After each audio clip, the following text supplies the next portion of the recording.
আসসালামু আলাইকুম viewers, welcome back to my channel. Viewers, আজকে আমি মুরগি মাংসের খুবই মজাদার একটি রেসিপি নিয়ে হাজির হয়েছি। এটা হলো পুরান ঢাকার সাদা মাংসের রেসিপি। তো এই সাদা মাংসটা কিভাবে তৈরি করা যায়, লেটস সি। পুরান ঢাকার সাদা মাংসটা রান্নার জন্য আমি এখানে মুরগি মাংস নিয়েছি। এটা দেশি মুরগির মাংস। এখানে একটি মুরগির একটু বেশি আছে।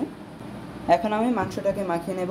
আর মাংসটাকে আমি কেটে ভালো পানিটা ঝরিয়ে নিয়েছি অ্যান্ড মাংসটাকে একটু চিড়ে চিড়ে নিয়েছি, একটু কেচে নিয়েছি। অ্যাট ফার্স্ট আমি অ্যাড করে নেব এখানে পেঁয়াজ বাটা। এটাকে আমি আধা বাটা করেছি। এখানে প্রায় 3টি পেঁয়াজ আছে। অ্যাড করে নেব মরিচ বাটা। এটাকেও আমি আধা বাটাই করেছি। এখানে 5টি মরিচ আছে। অ্যাড করে নেব 3 চা চামচ পরিমাণ আদা রসুনের পেস্ট। দিয়ে দেব 1 চা চামচ পরিমাণ কাঁচা জিরা বাটা অ্যান্ড অ্যাড করে নেব ধনিয়া গুঁড়ো 1 চা চামচ। দিয়ে দেবো গরম মশলা। অ্যাড করে নেব স্বাদ অনুযায়ী লবণ।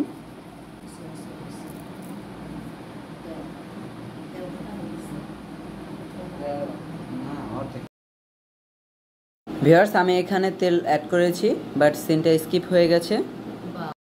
আমি এখানে প্রায় হাফ কাপ তেল দিয়েছি। ভিউয়ার্স, এখন মাংসটাকে ভালো করে মেখে নেব। ভিউয়ার্স, ভিডিওটা দেখতে দেখতে এখন একটি লাইক দিয়ে দিন। অ্যাড করে নেব হাফ কেজির মতো লিকুইড দুধ। আমি দুধটাকে জাল করে দেন ঠান্ডা করে নিয়েছি।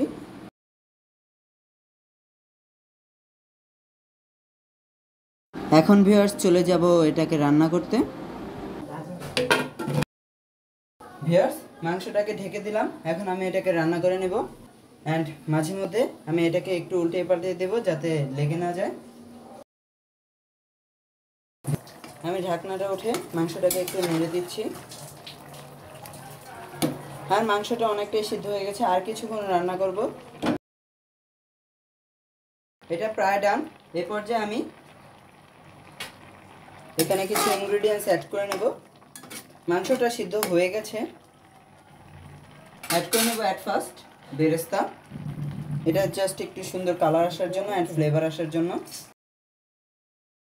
দিয়ে দেব কাঁচামরিচ আস্ত। এটা জাস্ট একটু ফ্লেভারের জন্য।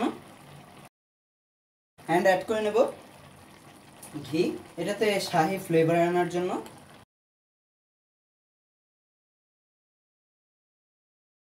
ভিউয়ার্স, আপনারা চাইলে এটাকে ভাত, পোলাও কিংবা বাটার নান অথবা রুমালি রুটির সাথে সার্ভ করতে পারেন। এটা সব কিছুর সাথেই যাবে। এখন ভিউয়ার্স, এটাকে আমি আর কিছুক্ষণ রান্না করে দেন পরিবেশন করে নেব। সো ভিউয়ার্স, তৈরি হয়ে গেল আমাদের এই পুরান ঢাকার সাদা মাংসের রেসিপিটি। আপনারা এটা কিন্তু অবশ্যই বাসায় ট্রাই করবেন। ট্রাই করে যদি আপনাদের কাছে ভালো লাগে তো কমেন্টস করে জানাবেন। ভিডিওটা বেশি করে শেয়ার করবেন। সবাই ভালো থাকবেন। আল্লাহ হাফেজ।